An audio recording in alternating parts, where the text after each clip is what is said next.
So this session is about the power of personal branding, and really it's about, you're going to be surprised to find that it's quite similar to finding the love of your life. So bear with me. There is a connection. Is this going to work? Is it?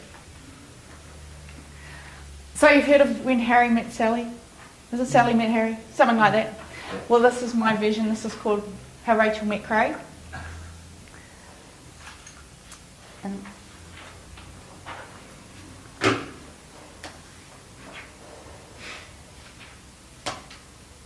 this is Craig. Oh, I need to clear it. Just had to add that bit in there. If you don't like Eve Sharon, I'm sorry. Right, so at the start, there was awareness, right? I was aware of Craig. I met him somewhere. He was hungover, but he had a cute grin. That's the first stage. So he captured my attention. The next stage, engagement. We didn't get engaged straight away. That's not what this means. Engagement. So that, I'm going to turn that off. I don't know how. Stop. Okay, it's going to keep going. Engagement is when you start interacting and connecting. So I knew who he was, and then I started interacting. We went to a couple of parties where he had a great humour, so I laughed at his jokes. That's interaction. We connected. He had a boat, so we went out and we went crab fishing. There's a little bit of interaction and connection.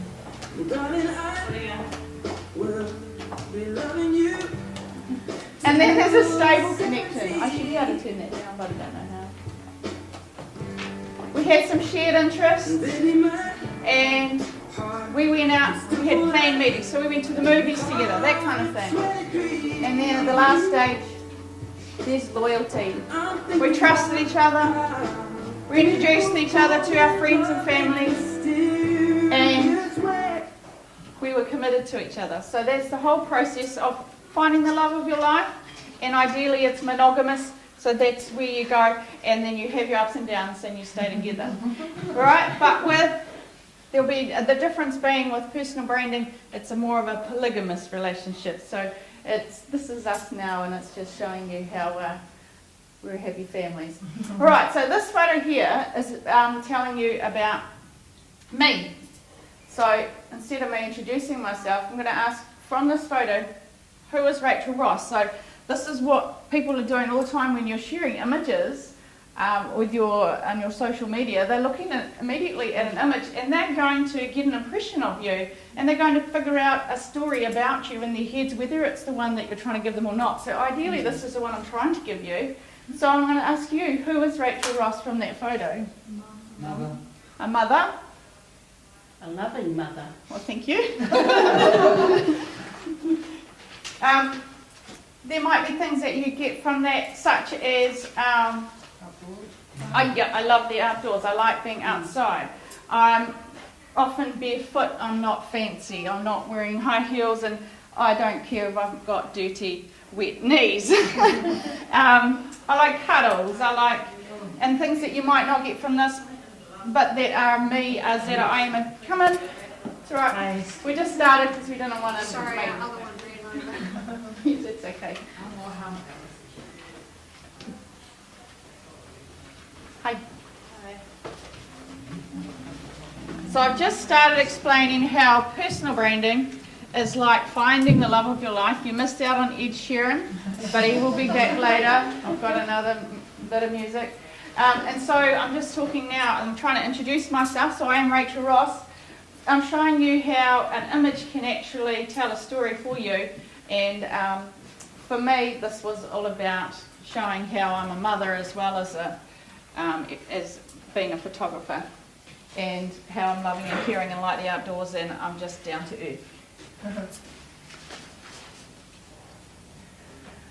So today's session, we're going to talk about how sometimes it's frustrating and we're just really trying to reach our audience sometimes.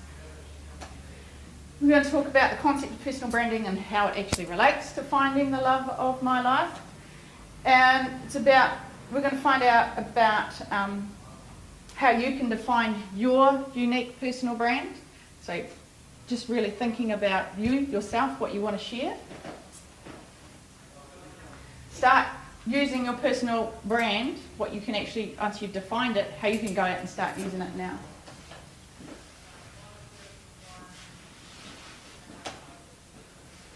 So, you may or may not feel like this, but I feel like this when I'm first starting out in a business. I'm a bit frustrated because I feel like my ideal clients might be walking right past me all the time, and I need to find a way to reach them.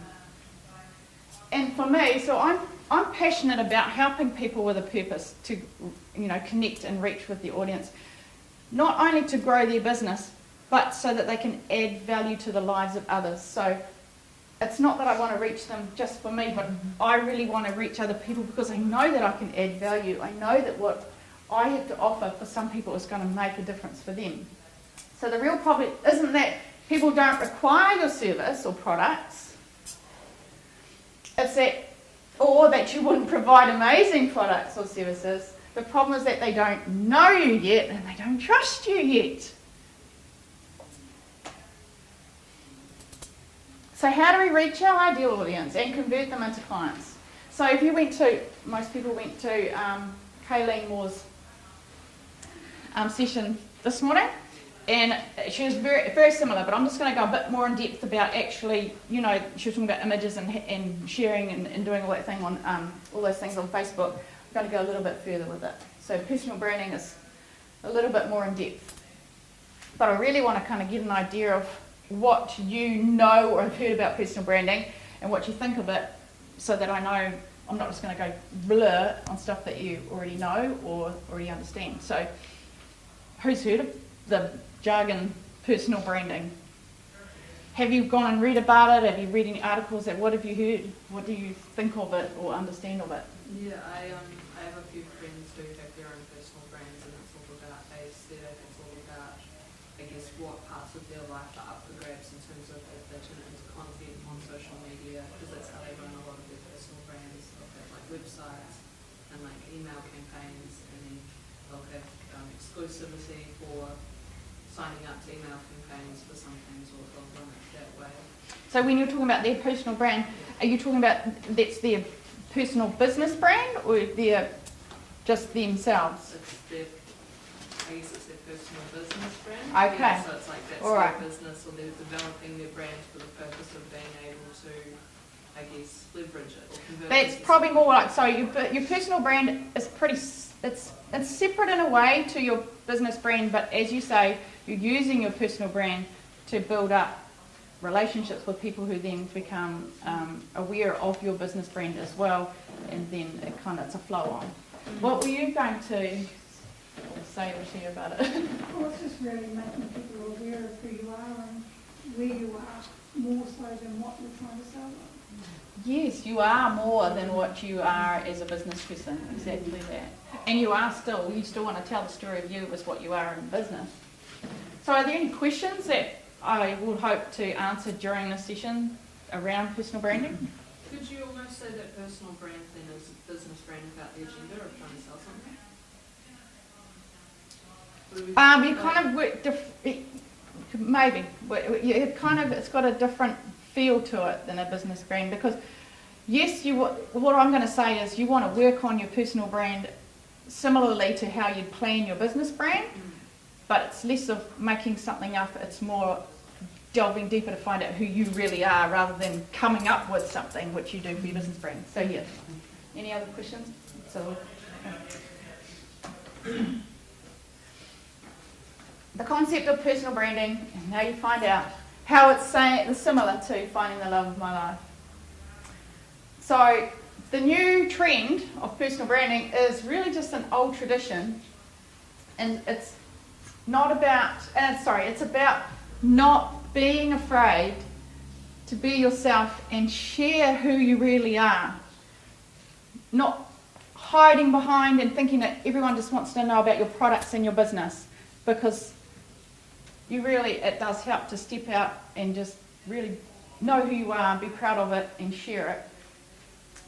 Because traditionally, and you think of all our small communities, especially when I grew up, and we recommend and we buy from people we know and we trust. So, for example, I went to get some business cards made. I know a lovely lady, Liv Kalesk. I didn't even go and ask anyone else for any quotes. I didn't even ask her how much she charged. I know her, I trust her. I went straight to her and she did it really quick.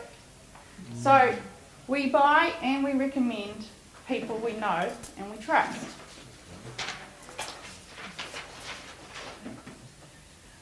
Oh, and I was going to tell you another story. So my husband, he runs a business that's now third generation. So second generation ran it, there were 3 brothers, right? 3 brothers ran the business. 2 of them went to the other brother and said, we think you're slacking off. We're doing all the hard work. We always see you stop your ute and you're chatting to someone on the side of the road. You're at the pub, always talking to the other guys from the engineering and from this and that and the other thing. And guess who all the people in the community came to when they needed work? Not the brothers who were doing more work, but the one who was actually thinking about, he wasn't thinking about, he was spreading his personal brand. But that is what he was doing. They knew him, they knew Jimmy, they didn't know the other ones. So, it is traditional. So, therefore, your personal brand is about sharing more of your true self, which builds relationships, so more people get to become aware of you, which was the first step. They engage with you, which is the second step. They connect with you, and then they become loyal to you. So, it'll be more likely that they will recommend and buy from you. So, yes, it's your personal brand, but it has that flow-on effect like you're talking about. So, finding the audience of your life. This is where the love of your life was more of a sequence. This is a circular process. So, awareness. First of all, you capture someone's attention. It might be that they see a post that someone else shared on Facebook. They now know you exist. Awareness. They might see you at a thing like this and they've just heard your spiel and now they're aware of you.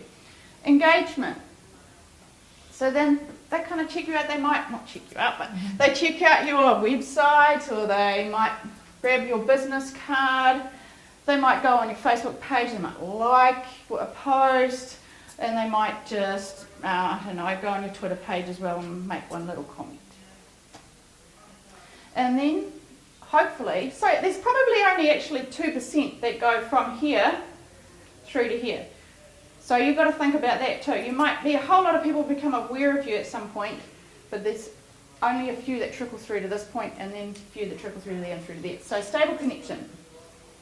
Then they might opt into a newsletter that you have, or join a networking group, or they might regularly interact with you. So you know you've got your Facebook pages posts coming up. They might regularly comment on them, or they might generally share quite a few of posts of what you've got up there, and they get to know you better and they like what they're seeing, so they're connecting and they're engaging with you more.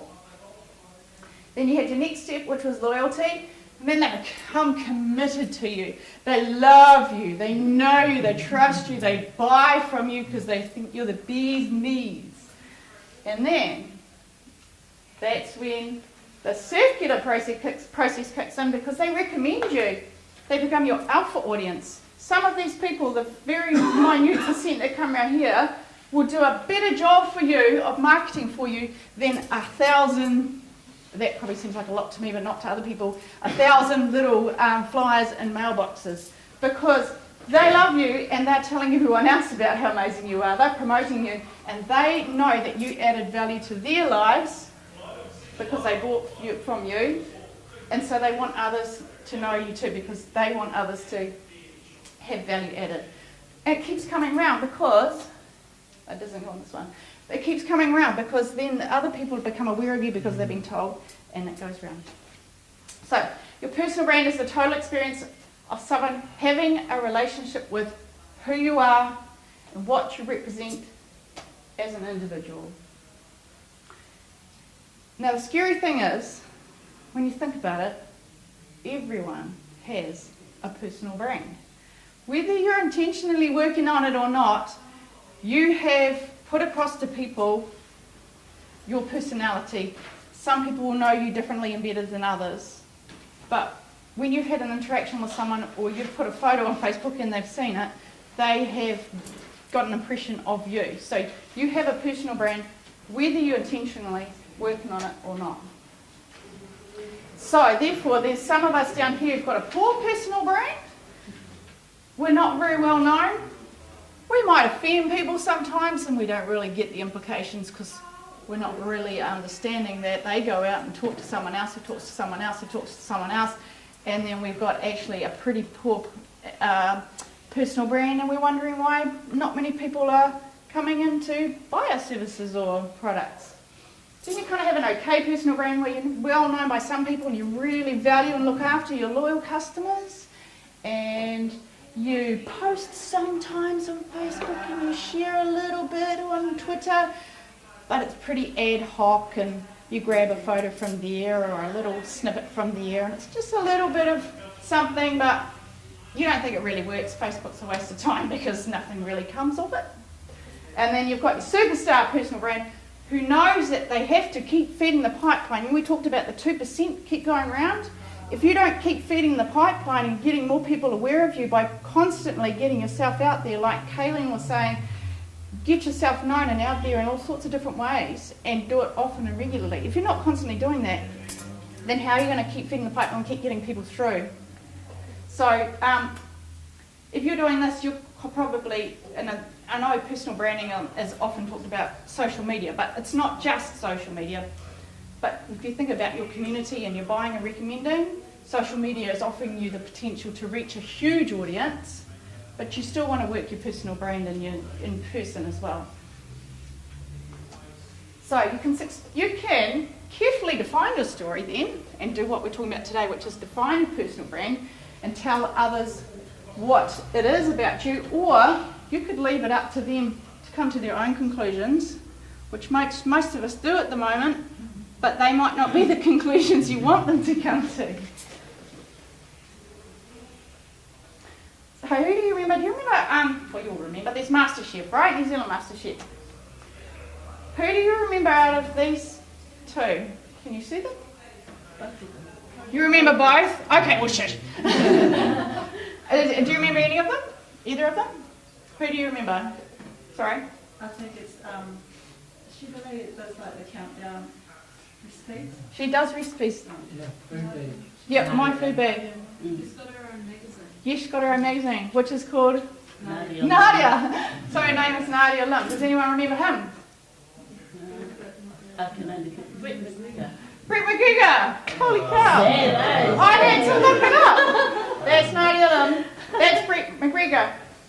How can't we remember her?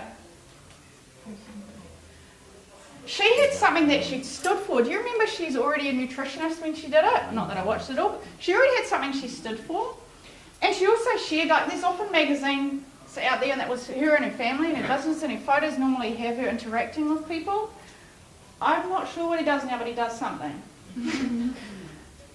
So she may or may not have intentionally worked on her personal brand, and we remember her. And do you think My Food Bag would have done it as well if people didn't already know and love her? There were places probably doing the same thing before she did, but because we knew and loved her, her one took off. So people don't fall in love with a business, well sometimes they do with McDonald's, but they do fall in love with the person running it, and that's what they respond so positively to. Some examples of some great personal branding, and I won't go into their pages because I'm scared I won't get back onto here. So I don't know if you've heard of, but this is a really lovely local company. It's called Lily Bee Wrap, and they do the beeswax wraps. They don't have photos in their cover page, on their Facebook page, of beeswax wraps. That's crazy in our heads, but actually no, it's not, because they've got a meaning, they've got a story, they've got a real passion for why they're doing what they're doing, and it's a real family thing, and you just get warm fuzzies when you see all their photos and the videos that they've got on there. It's Lily Bee Wraps, but we get to know them and we love them. And there's had a dad, and he's so awesome, and he's just himself. He probably didn't have any products before he just started posting random videos of himself, but they're not random because they're all consistent, and he had a real personality to share, and he went nuts with it, and he's doing really well now, and he never changed from who he was. We just love him because he's a good old Kiwi bloke. So people who are known have a keen sense of purpose. and they care about making an impact on others. So those two really showed or illustrated that. So let's talk about defining your personal brand, because that's going to be useful for you. So when you're talking about defining your personal brand, you kind of want to think about 4 parts. You're going to define your place, then your space, and then you plan what your content is, and then think about your actionable audience. The main thing is you don't want to be airy-fairy and think, oh, I don't want to kind of put people off, so I won't tell them I like horses in case they don't like horses. If you love horses, make people aware of it. Build your identity. You can't build a brand on a weak identity, because it's like their friend that kind of changes their mind, whoever they're with, whether they like so-and-so or not. You can't trust them because they keep kind of following the crowd. Be sure of who you are. This is a quote from Tanya, who I took some photos for. So we went through the process. I asked her some questions, and she said it was scary that she was embarrassed to know, or to find out that she didn't really know the questions about the answers to who she was. She didn't really think too much about what she wanted people to know about her. She didn't really kind of put into words how she was adding value to her audience.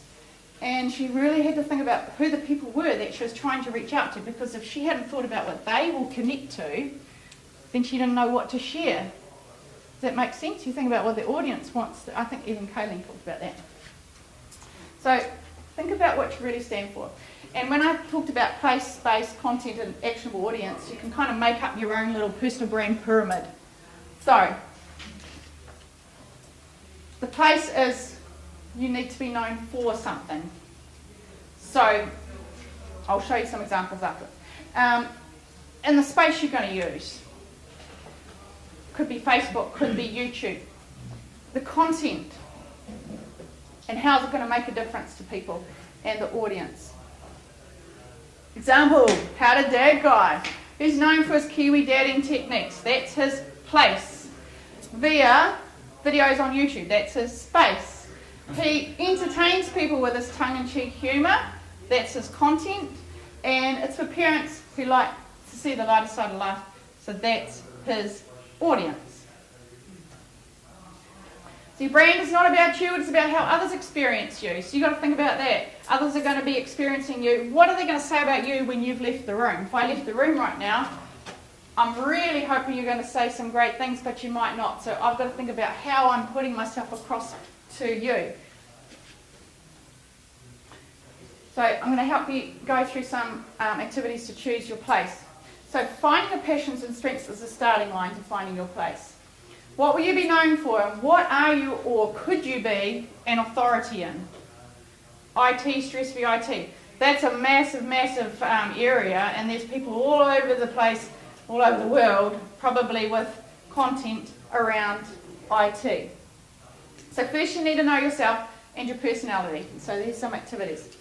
Right, everyone get a big paper, put a line down the middle, and you're going to make a flatter yourself and a be real with yourself list. And I'm just going to find my bit of paper that tells me.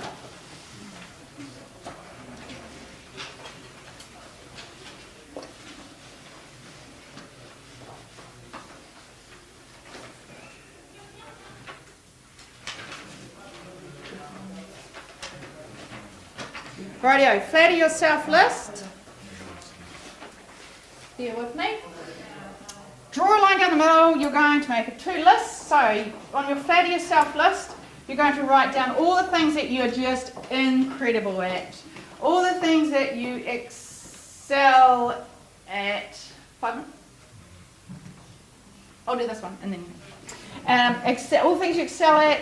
Everything that you know that when you talk about it, you're just in a flow and you just shine. So it might be your superpower. So we're only allowed 1 minute to do that. How come I get rushed out and everyone else went over?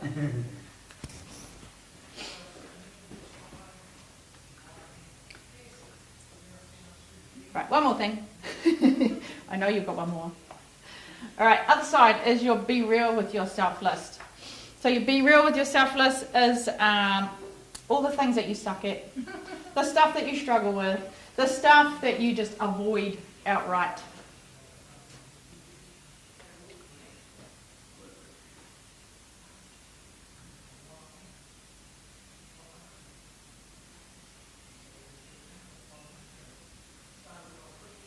Yeah, right, one more, because you can do this at home.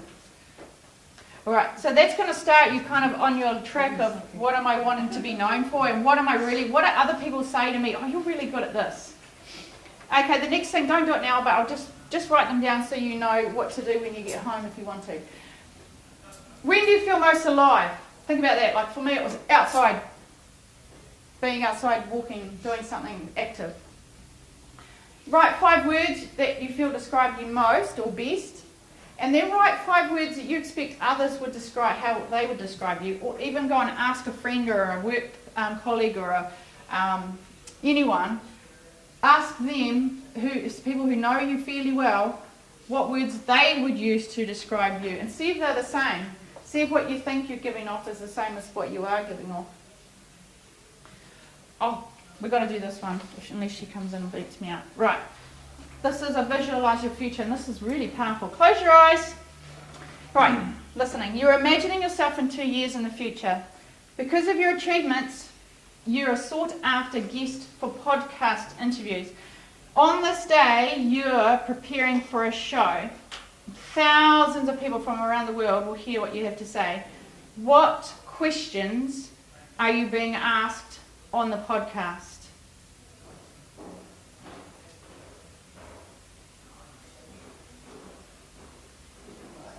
You might actually surprise yourself.